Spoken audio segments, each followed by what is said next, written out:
Վերցնեմ հիպոթեկով տուն, թե չվերցնեմ, իսկ ինչ տոկոսով վերցնեմ, ինչ հատուկ ծրագրեր կան,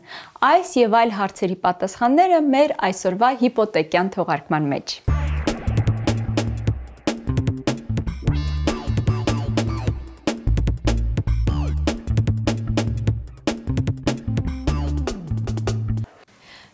Բնակարան կամ տուն ձեռք բերելու մի շարք եղանակներ կան, օրինակ գումար խնայել ու գնել, գումար նվեր ստանալ ու գնել։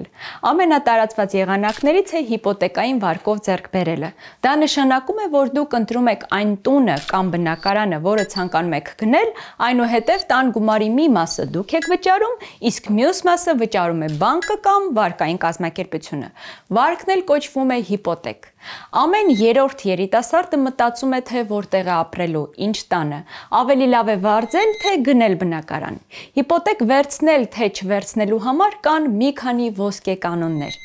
Առաջինը կատարենք մի փոքր վարժություն։ Հաշվարկեք, թե որքան գումար եք այժմ ծախսում բնակարան կամ տուն վարձակալելու համար։ Այնուհետև հաշվարկեք, թե որքան տոկոսագումար եւ այլ վճարներ եք ամսական մուծելու հիպոթեկի համար։ Այստեղ պետք չէ հաշվել վարկի մայր գումարը, հաշվեք միայն տոկոսները, այլ գումարները, որոնք հավելյալ վճարելու եք վարկի համար։ Այժմ համեմատեք այս երկուսը։ Եթե դուք շատ ավելի վարձ եք մուծում, ապա ավելի շահավետ կլինի հիպոթեք վերցնելը ու հիպոթեկի վճարները կատարելը, որպեսզի տունը վերջում լինի ձերը։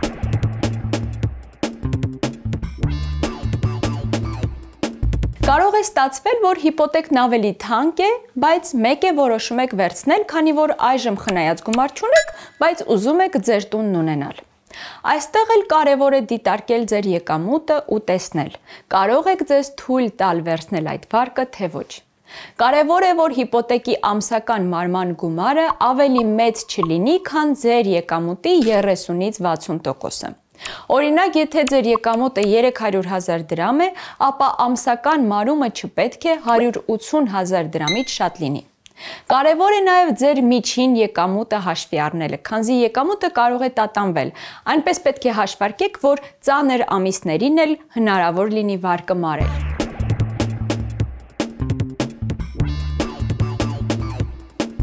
Հիպոթեկային վարկերը կարող են տրամադրվել 3-ից 30 տարի ժամկետով։ 3 տարին կարող է զարմացնել ձեզ, նշեմ, որ հիպոթեկային վարկ տրամադրվում է նաև բնակարանի կամ տան վերանորոգման համար։ Այս պարագայում այն կարող է կարճ ժամկետով տրամադրվել։ Տան ձեռքբերման համար միջինում ժամկետը 10-ից 20 տարի է։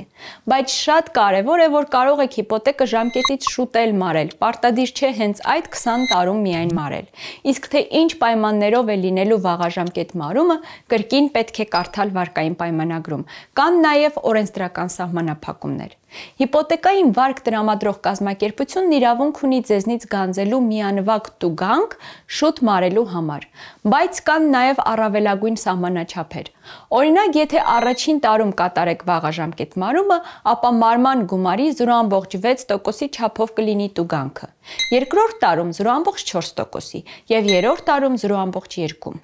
Օրինակ, վարկի մարման երկրորդ տարում 500.000 դրամ ավել մուծում եք ժամկետից շուտ, որ մայր գումարը նվազի, տոկոսները վերահաշվարկվեն նվազեն, այս դեպքում 2000 դրամ տուգանք կա, որը 500.000 դրամի 0.4%-ն է։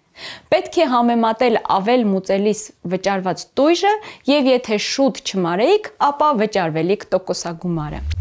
Տոկոսադրույքների մասին։ Հիպոթեկի համար գործում են սովորաբար երկու տիպի տոկոսադրույքներ՝ հաստատուն եւ լողացող։ Հաստատունը այն դեպքն է, երբ ձեր տոկոսադրույքը վարկի ժամկետի ընթացքում չի փոփոխվում, նույնն է մնում։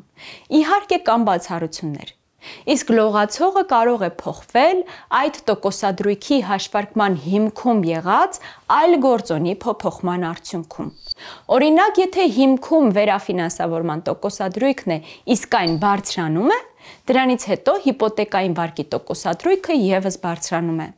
Թե առավելագույնը որքան կարող է փոփոխվել այդ լողացող տոկոսադրույքը, գրվում է տեղեկատվական ամփոփագրերում, նաև հիպոթեկային պայմանագրերում։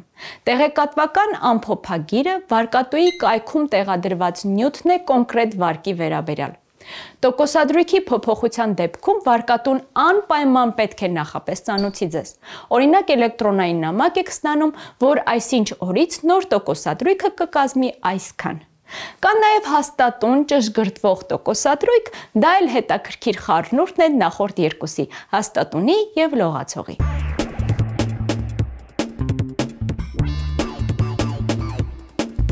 Տոկոսադրույքները կարող են էապես ավելի ցածր լինել, եթե դուք մասնակցեք հիպոթեկային վարկերի հատուկ ծրագրերին։